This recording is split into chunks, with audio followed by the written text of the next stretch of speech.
Hello Sarkush, my name is Michael Orlin and I'm here with Rafi. We're from Core 22 Mechanical Engineering and we're here to present about ceramics. So what are ceramics? Well, ceramics, they are non-metallic material that's comprised of inorganic elements and some metallic elements. Ceramics has a strong mechanical property and they're chemically resistant. They have a low thermal conductivity and they're non-conductive from electricity. But ceramics, they are a very brittle material. So what makes them different from metals? Well, metals, they are composed of metal elements and compounds, and metals are ductile and softer than ceramics, as you can see from this picture here. Metals, they are thermally and electrically conductive, and they are not chemically resistant, so they're subjected to corrosion, except for stainless steel, of course. Now, here's the ceramic crystal structure. A ceramic crystal structure is complex and it varies through different types of ceramics. So, for the example here that I give, it's a piezoelectric ceramic and it looks very complex, right? But this shape doesn't mean that the next ceramic type is gonna look quite similar. Well, it's gonna look very, very different. Now, these crystal structure, they are bonded through ionic and covalent bonding. And through this bonding, it gives ceramic a strong material as its atom being adirectional. And due to their strong bond, ionic and covalent bonding, its atoms, they can resist heat conductivity better. And since there are no free electrons present in their atoms, this makes it that ceramics are electrically insulators. And here's the micrograph of ceramic. Theoretically, we can see that ceramics are both strong in the tensile and compressive direction. But in reality, ceramics have these defects in the form of internal cracks, as you can see in here. And these cracks can further propagate a tensile fracture because they act as a stress concentrator. So they're weak in the tensile direction. Now, metal crystal structure, they follow the FCC, PCC, and HCP structure, and they're bonded through metallic bonds. Now, metal crystal structure allows more dislocation movement, which makes them more ductile. And metallic bonds requires less energy to bond or break between atoms. This makes it so that they are more weaker compared to ceramic. And the presence of delocalized electrons makes metals a good electric conductor. And here's the microstructure of metal. The fracture microstructure shows a ductile behavior. This microstructure is the picture we took from MOM lab, and it shows a ductile behavior because it's rough, it's uneven, and it has that cup and cone behavior. And microstructurally, we can say that metal looks quite similar to ceramic, but what differentiates them is that the internal cracks, they are more compact and there are less cracks. So this makes it so that metal are more stronger in the tensile direction. Now, how can we measure ceramic?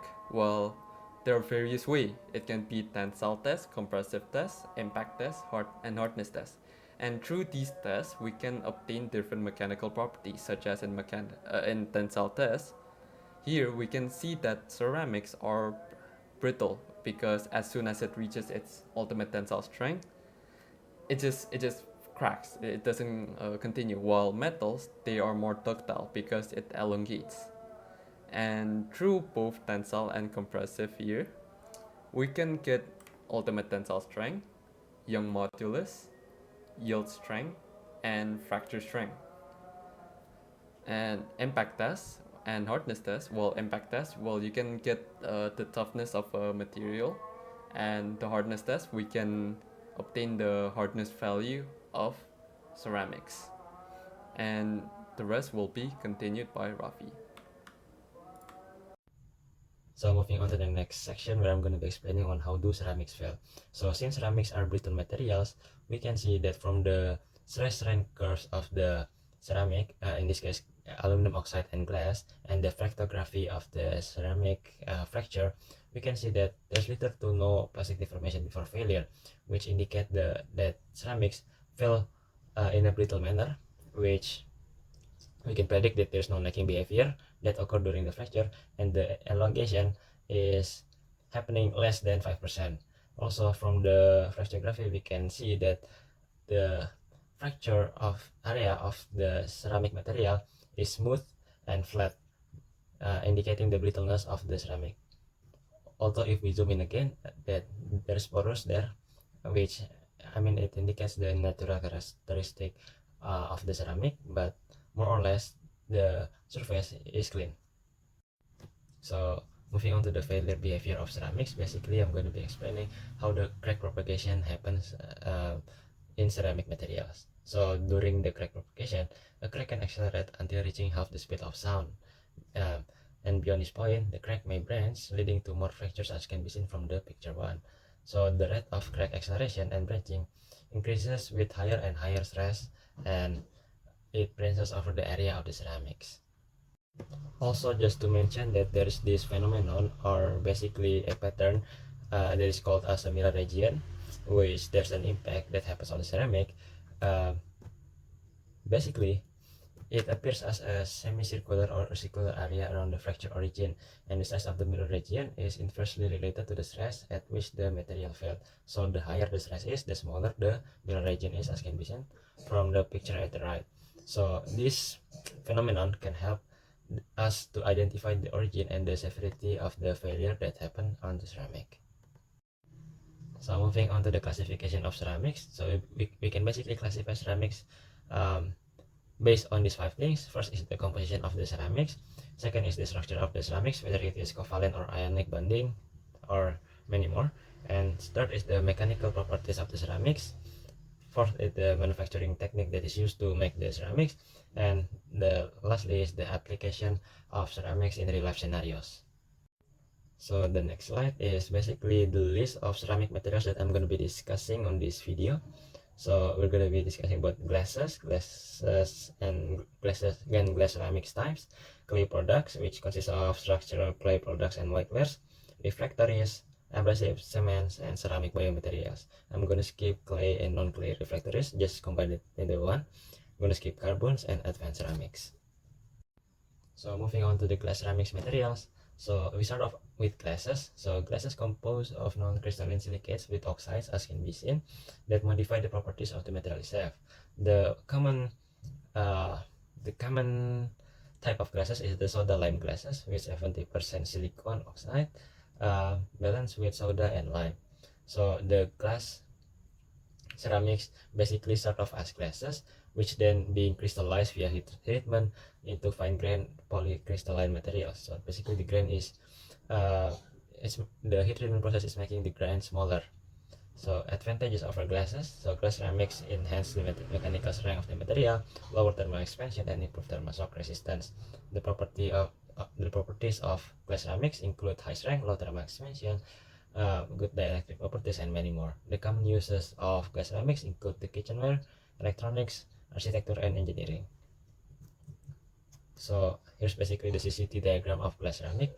As can be seen from the graph, we're going to be observing the first line, which in order to transform glass into glass ceramic using heat treatment, we need to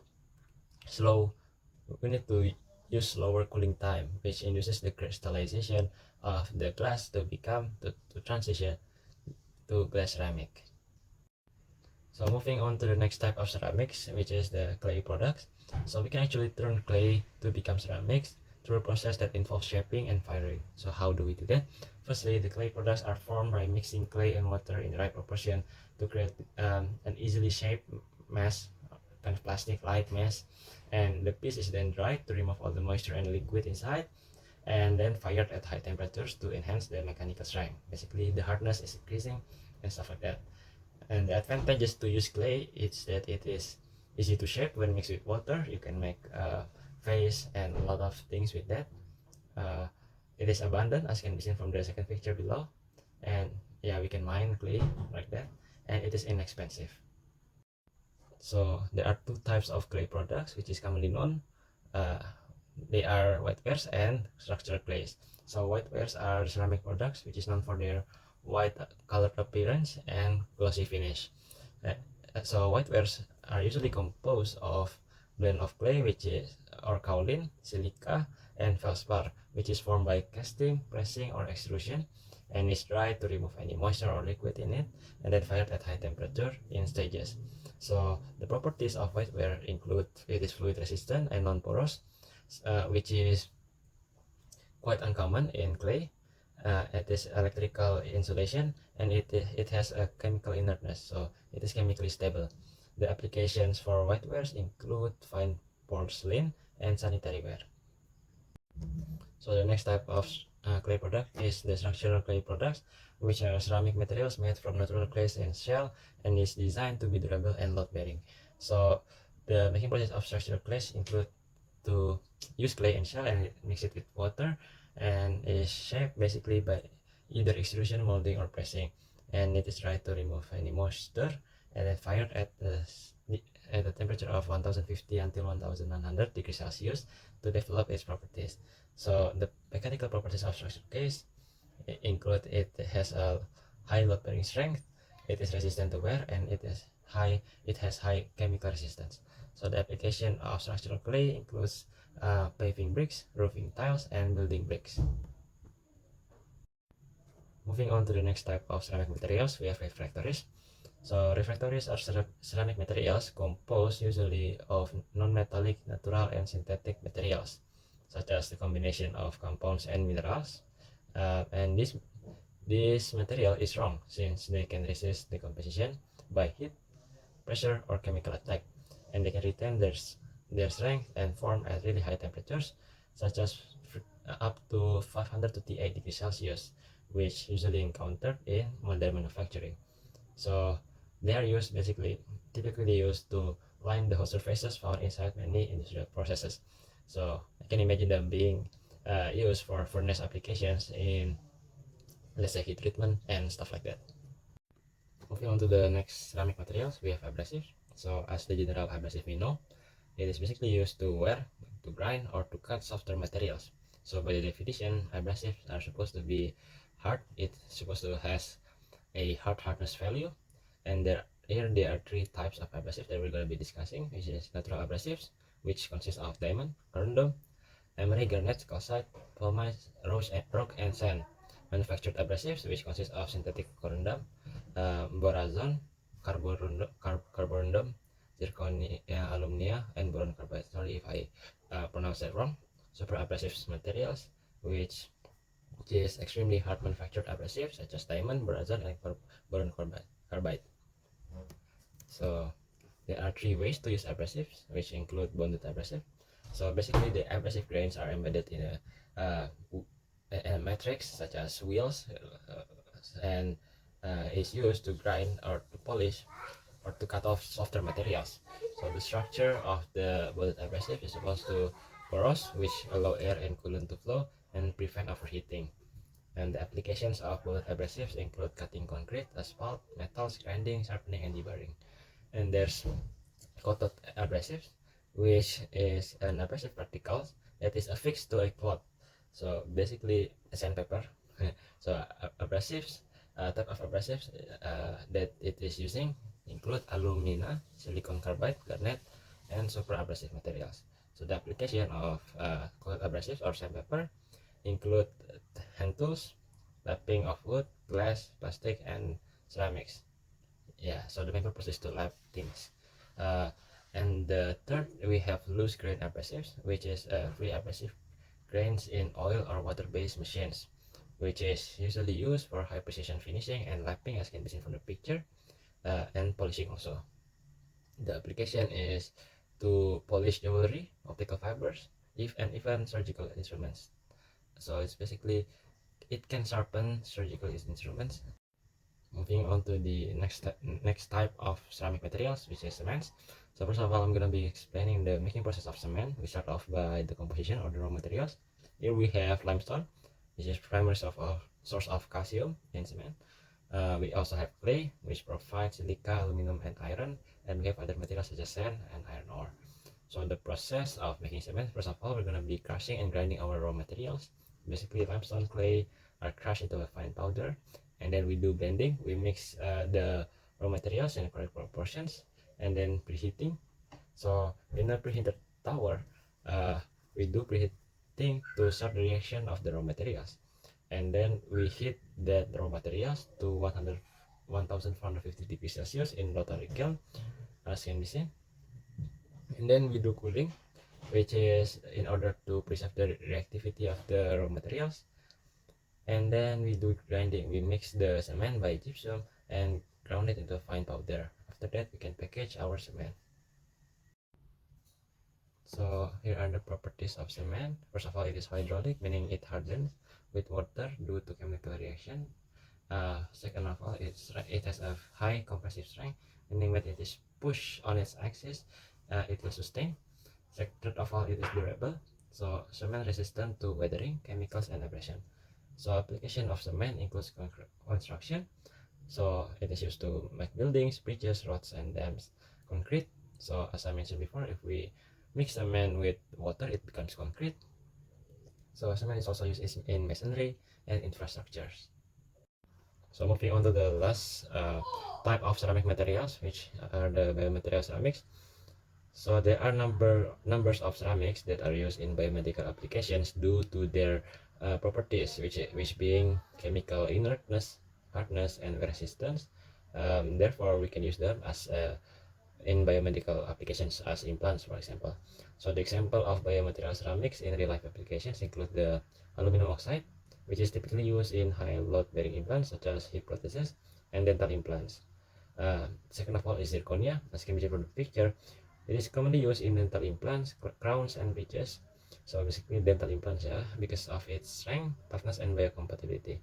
And lastly, there's two calcium phosphate materials, which are 3-calcium phosphate, which usually used for bone generation and often used in coatings for orthopedic implants and in bone grafts, and hydroxyapatite, I'm very sorry if I pronounced it wrong, which is used as a bone substitute or in bone tissue engineering for its osteoconductive properties. So here are the references that we use. Thank you.